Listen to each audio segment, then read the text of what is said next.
In today's video, I will walk you through how to disable slow mode in a Telegram group.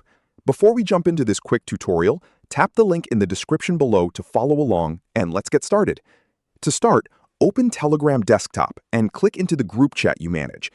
Click on the group name or profile picture at the top of the window to open the group info panel. Click on the Manage button to open the modification settings. From the menu list, click on Permissions. Then find the slow mode setting.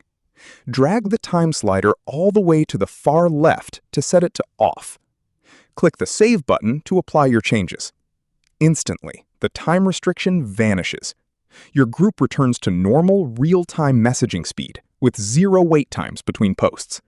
That is all it takes to adjust your group flow and keep your community running smoothly right from your desktop workspace. If this quick tutorial helped you manage your group, hit that like button, subscribe for more technical breakdowns, and drop a comment below if you have any questions. Thanks for watching, and I'll see you next time.